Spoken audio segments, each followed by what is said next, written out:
Hi, my name is Daniel Diwon Samson. Welcome to Relationship Realities Podcast. This is a podcast where we highlight all the issues, all the good things and the bad things that happen in marriage and in relationship. And how you can deal with them. We'll share our thoughts, we'll share what we've learned over the years and all that. If you're not married yet, sometimes you can't really tell what those that are married are going through, all right? But that is not to say that if you are not married, that you still don't have some wisdom to impart. Of course you do. Okay. But when it comes to experience, all right? When it comes to experience, just like a woman that has gone through childbirth, and then the one that has not gone through it. When the one that has gone through childbirth is saying her experience, she's telling her experience, it's palpable, she can feel it. But you see that other woman that is just saying because she's a woman, the story will not be the same thing. You understand? No. So if you are not married, of course, I tell people that I'm not saying that single people don't have. There are some very intelligent people and people that have also, learn from other people. Yes, of course.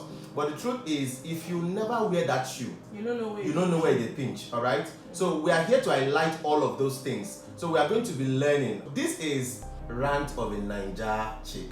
I'm so delighted to have somebody like her on my set. You're going to be seeing her face pretty much on this set, all right? Because she has a lot of things she's going to be sharing. She has a lot of experience as well. I think we have a similar kind of story, In a way. Yeah, in a way, yes. Yeah. You will get to know, yes, as we go on. So stick around. If you have anything you feel we should talk about, please drop a comment in the comment section. And of course, we are going to bring it and share that story for other people to learn. So like I said, today we are going to be talking about how to manage your in-laws. Your father-in-law, your mother-in-law, your brother-in-law, sister-in-law, your uncle-in-law, and all the laws that there is to it. All the extended in-laws. All the extended in-laws. So it's going to be an amazing time, and there's so much we are going to learn.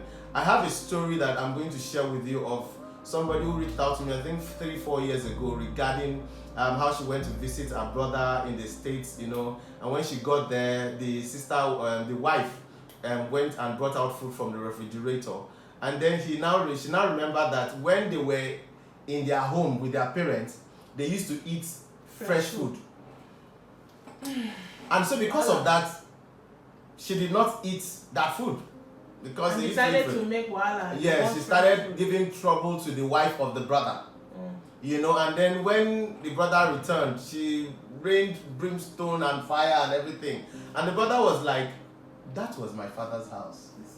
This is my house. And this is my wife. All right, so whatever she gives to you, you eat it. Now, this is just on a lighter note. The issue was tough, all right? Because the lady took the news back to the house and all of that. They will not enter family meeting. I'm telling you. So these are issues that it's a very serious. I have personally had same issues, all right? So it's not as though we are saying something that we do not know. I'm sure that you also watching this video, you may have had issues. Maybe it might not be with your sister-in-law. It might be with a brother-in-law or people that just feel some level of entitlement to, way things are supposed to be done in your home. So we have to understand that there's supposed to be some level of privacy and balance to this topic. So what do you think about this topic? So I feel for me, first of all, it begins with when you are getting to know the person. Okay. I'm talking about in both angles, be it man or woman. All so right. First of all, we'll start with the man. When you are dating someone, and I'm not saying people should not be close to their families, but there's a way a man will move with you, and you know that when it concerns his family, he will be able to kind of insulate you, kind of guard you from all these small issues. But there's a way you enter a family, and you see the way they relate, the way they talk about you, and you know that if it bursts, you are going to face whatever issues by yourself. Yes. The same thing as the way it also presents in the case of women is that you have a woman who is constantly asking, I used to talk to my mom. My mom said I should not do this. Yes. And the husband will say, but I feel like we should do it like this. No, I asked my mom. My mom said, he wants to do it like this, that this is how it should be done. And there's nothing you can tell her. It's her mom. So that's how it generally presents. I personally would tell people, when you are dating, that is where you iron it out. Okay. If you are able to sit down with that man or that woman and tell them, like, see, when we become a family, we are supposed to be our own united front in front of them. Your relationship with them, I'm not saying keep it aside, but in terms of us, we should be able to be a united front. I feel like when you are married, even if you don't necessarily agree with what your partner does, you should be able to post a united front, and then when you people get back, you're like, see, if this thing, I don't even want it to happen again, but if it happens again, this is how you should do, this is how you should do. I didn't really like it, I was just like, I have to support you. So it starts from when you are dating. Okay. You have to gauge what kind of person that you are dealing with. And then I think I would like to also mention, as also a person, you are the in-law that goes, because them too, they get wild. It's not only in-laws, like the people married in that have wild. Sometimes you, the person that they came in to see, you now want to do giriba on top the person. If it's like the case you just mentioned, you went there, they gave you food from fridge, you say you want to eat fresh inside somebody's house. It doesn't make, like when you enter somebody's house. See, I've never had that situation where someone will say it's my brother's house. I'm not going to say what I would do if I ever had that situation. But you cannot go to your brother or your sister's house and say it's my brother's house, I'll do anyhow. That is entitlement at the highest level. Of course. That is entitlement at the highest level, and it's always very horrible when it happens and the brother will just like laugh and allow them. If such a thing ever happens and a man allows it, just know that your own is over. So as the in-law, the one that somebody is coming in to see, also respect yourself. Know that this is the woman of the house or this is the man of the house. However they decide to do things in their own house, that's their thing. Don't enter there and start, women like to do this one a lot. So enter the kitchen, open pots. So to say it in my language, that means what do you people cook in this house today? Open pots. Is this what you are feeding my brother? Call yourself to order, because you are not making life easy for that woman. You might not see the stress you are putting her under, but her husband will definitely feel, because they'll, that resentment will now show up in their marriage, not between you and them. It will show up in their marriage, and you're not making things easy for them. Yeah, because the damage already has been done by you, and you are gone. The consequences of the damage you made will live with them.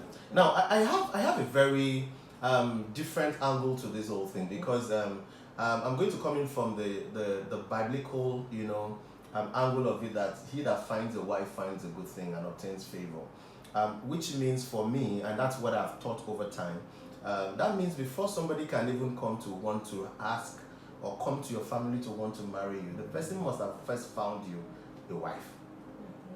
And you also, that you are going, you must have also be the husband.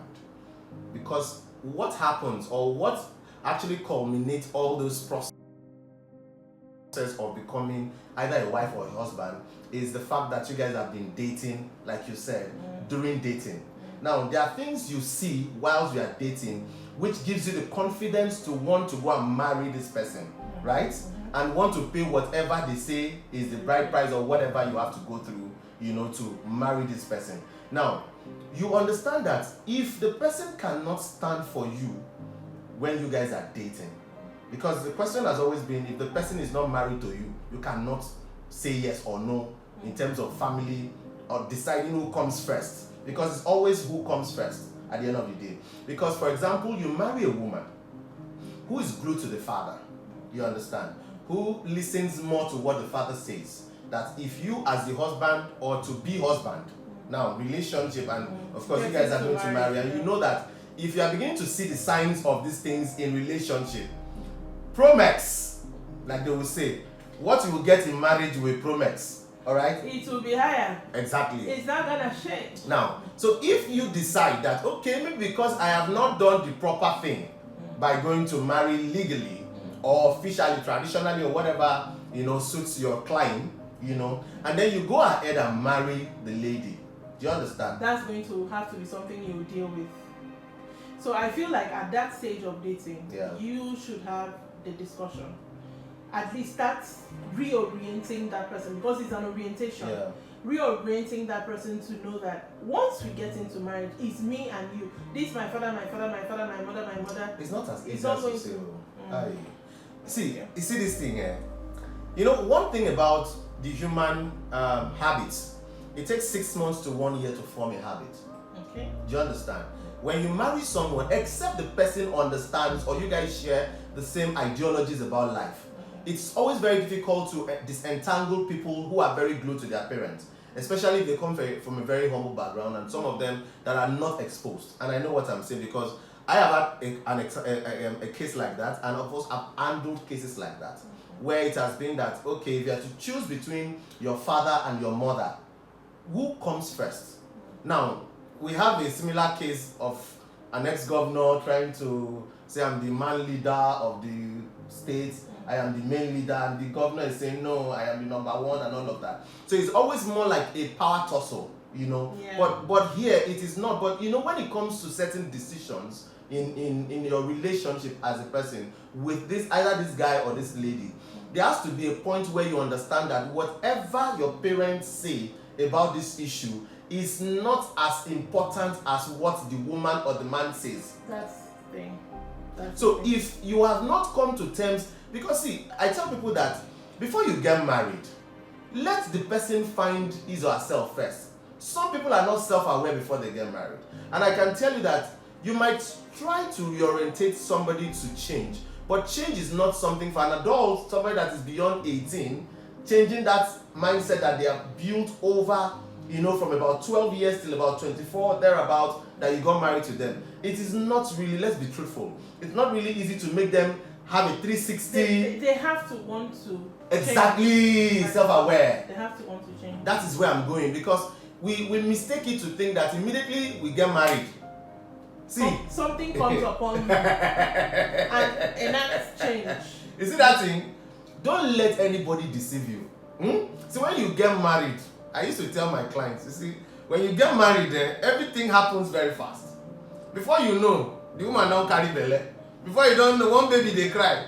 And if you were not mentally ready for it, that's why even the woman and the man, when you are getting married, you need to understand that some of the things that you saw that was playing out, if the person was always complaining of being tired, at every little time they are tired, they are this, they don't have time for you, oh my God. Don't let a baby come in. When a baby comes in, you will see promax issues in that marriage. So what we are saying today is, how can we manage it? Because we can just sit and talk about all the ills and everything. Yes.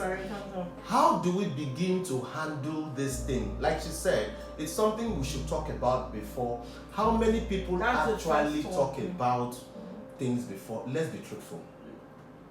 Talking stage. Less than half. Talking stage. Your talking stages should not be what's your favorite color, what's shawarma, your favorite food. Shawarma, ice cream, all the places that you want to be. Because truthfully, some of the or most of the issues that we see in marriages today, if we had talked about them, could have been solved or 50% done of away it. with. Yes. Anyway, so how do we now handle it once you're already in the situation? Yeah. Like you've seen yourself there, and I'm going to use again an example of a woman. Your in-laws are doing grab on top of your head. Now, I feel like, first of all, if you're a woman, that there can be two scenarios to it. Number one, you can be one that they're doing like that and your husband is backing you, or one that they're doing like that and your husband is not backing you. So I'm going to come in from the angle of maybe you're in that situation and your husband is giving you less than 100% support. Yeah. So I feel the first thing you should do is, one of the things you should do is create boundaries. Okay. Create boundaries for yourself. As a woman. Do not give in to it. Okay. Sometimes this thing, like you said earlier, this thing is a power struggle. Yeah. They want to do a power tussle with you. But be very calm about the whole situation. I'm going to use again the same example I used. They come into your kitchen, they open your pots and say, what did you cook? Very calmly tell them, don't do that in my house. I know the first thing they're going to start shouting, just say it's your brother's house, but it's also my house. Don't do that. Don't give in to. Don't start fighting, because that is literally what they want in that situation. So because once you start giving into the anger, giving into that, before you know it, you said something that you should not say. Don't give into it, just calmly say it. Don't give yourself that boundary. Another thing is limit the interactions you have at certain time, because the more they see you, the more they can want to do the whole lording over you. So limit it. And when you do have to interact, again, there's a way you carry yourself, and someone is like, this one doesn't even want to carry yourself that way. That could be one way to deal with it. Before you say something, I know you want to say something, I also want to say the other side, because the petty side in me will not allow me to say that. There's also the petty side. I won't even lie. If they're the ones that they'll come into your space, they invade your space, do anyhow, you leave if they're in the kitchen, you go to the parlor. Just leave them to do anything. And then when such a time comes that you have the opportunity to go to their space, if they were inside your kitchen, when you go to their space, go into their kitchen and their bedroom and their backyard. Child. No, I'm very serious. Rant of the Niger chick. No, literally. Go into and be very obvious with it. So when they ask you, you're like, oh, I thought that's what we did here. It's the same thing, That's what we're doing here. I thought that's what we did here. The other day you were opening they opened your pot when you go open the pot, and I allowed you. Freezer. If you allow them, open the pot, open the deep freezer. Let's aura for aura. Okpa for okpa. And then also, because you cannot live your life like that. If your husband is not backing you, try to find a time and in a situation, and then try to impress upon him why this situation is not sustainable. Or also find someone that he listens to try to tell them, to try to tell him how this is not, you should run a home between you and her, because you cannot live your life like that. Wow. Okay, so yes, she has said a lot of things, and let me just add one or two to it. One of the things that I know, because there's a climb where this thing is very, very loud. I don't want to mention, but there are places where you go to.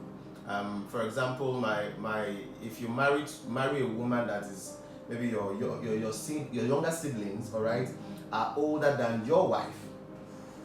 Do you understand what I'm saying? Your younger siblings are older than your wife. But why are you marrying people older than you? Okay, that's another story. You understand? Now, this older we are talking about might not be more than 2-3 years. But you know how age is with women, especially. They always want this superiority. You will see a man of 40 being a friend with a man of 45 and 50, and they would relate like they are mates. But you see, when it comes in most women folks, you'll find out that she's not my class. We're not. You have to. So if you are married to such, to a woman that your younger siblings are older than, and then it meets you in a place like the western part of Nigeria, if you know what I mean. That woman is automatically, for example, they have a large family party or something, an event where everybody's present. Your wife is expected to do something that maybe like the last born of the home will do, because she's the youngest.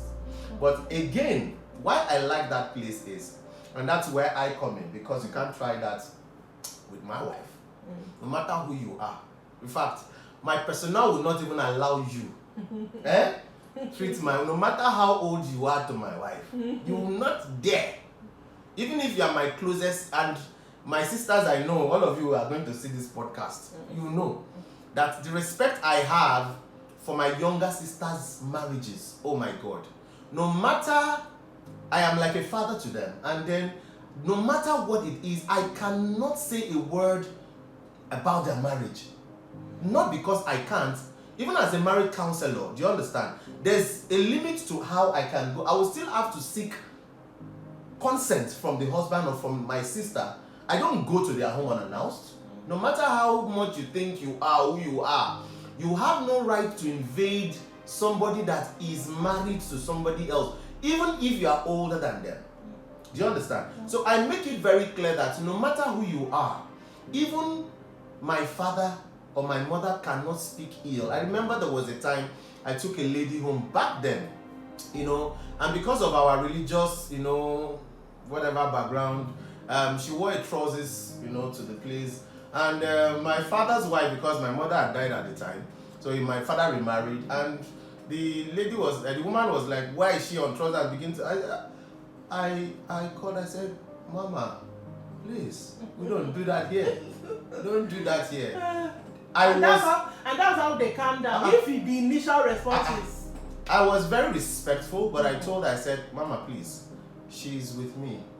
She know they wear that trouser for you. Now, me she they wear them for. If you know they wear them for your husband with my papa, it doesn't mean you should not wear it for me. She should not wear it for me." And since that day, that nonsense stopped. Now, I'm saying this to say, guys, don't marry a mommy's boy or a daddy's boy or a daddy's girl or a mommy's girl. So who will now marry them? Do you understand? If they are not ready to grow, if they are not ready to learn, all right, there are lessons that your parents will not teach you. Life will teach you those lessons. And then if you see, that's why I tell people, see, apart from going for counseling in church, seek a professional marriage counselor before you get married. You will not understand. One analogy I used to give to my client is, there's a difference when you walk into a hospital and when you are rushed into the hospital. I get that. Most of my clients that pay me good money to talk to them are married people. Single people don't pay. It's better to do it before. That's the analogy. That's what I was trying to say. You understand? Because if you wait until you are rushed to the hospital, my brother, my sisters, whatever they tell you to do at that time, even if they tell you to drink your own, waste, you will eat it just so that you can be fine. But let's not always wait to get there. That's why I tell people, if you have an observation that your wife or your husband listens more to their parents or what their siblings tell them than what you say, to the detriment of your home relationship, yes, then please look at it again. No matter how much the nuts is sweet, no matter how much, because the love is doing you. If it's shocking you, see, when you enter it, everything that you've seen is going to be magnified. Marriage is so it may have started with them just saying, "Oh, my mother." Let me say, my mother says I should not do this. By the time you now get married, it's now, my mother said that this child, we should not do this child, we should not cut that hair. It manifests in a bigger way, because at that point you don't have 1 naira problems again. At that point people will have 1,000 naira problems. That's true. That's very so true. Yeah. So let's while we draw a curtain on this, I hope that you guys must have picked one or two things that will help you in this. All of these issues are better off before you even go in. That's the most important thing. That is very important. Deal with it before. Yes. And then once you are in it, and then you find out that your spouse is not listening, we can't tell you to leave your marriage because of father-in-law, mother-in-law. There are people that have more serious issues and they are still there, all right? But what we can say is this. I know I have clients that have reached out to me and say their husband is not ready to budge. And I'll just tell, okay, I had a client, I think recently, and then the wife was not even ready to talk to anybody. Why? Is because the man was always bringing in people that are religious inclined to talk about their marriage. And you know that many times, except you are trained or you are graced, to handle marital issues, you would only say it from a very floating standpoint. Many times you do not dissect what the major issues are in that marriage. So what happens is, the wife was not ready to talk to anybody because the past few persons that had come were always just saying, "You love your wife," and they would just go. But this time around, I told the man what to do. 2 months time, the wife now asked him, "The things I'm saying about you, who have you been talking to?" Who have you been talking to? So he said, and I told him, I said, "Just give yourself 1 to 2 months, it will happen." And so the wife reached out to me and said that, "I want to know what you've been telling my husband, because my husband has not asked me out on a date in the last 12 years that we have married. And in the last 2 months, he has asked me out on a date 4 times. Now, I'm not trying to sell myself, but of course, if I don't sell myself, who I won't sell? Now you I won't sell." All right? So, but what we are trying to say is this. Many times, if you are already finding yourself in a place where you can't leave, seek counsel from a professional. I'm not saying you should not go to your pastor for prayers. is valid, very valid. All right, because marriage is 100% spiritual, 100% carnal. That is the truth. So seek professional counsel and then find a way out of it. All right, talk to people that he or she listens to, and let's see how we can help. I hope this podcast has been, a good one and maybe a blessing to you where you have learned. I'm very grateful to Asian. You are going to be seeing her a lot. She has a lot of things she's going to be sharing. And see, why we did this is because we are going to be talking from a woman's perspective and talking from a man's perspective. All right, so we are going to be bringing in different persons to talk about what the issues have been in marriage. Like I said, drop your comment in the comment section, whatever thing you want to talk about. If you want to reach out for counseling and all of that, still drop there. We are going to. So it's been amazing being here. Thank you so much for being here. Rant of a Niger Chick, I really appreciate you for being on this set. Thank you for having me. And I can't wait to have you more on our set. Thank you guys. See you some other time. Bye for now.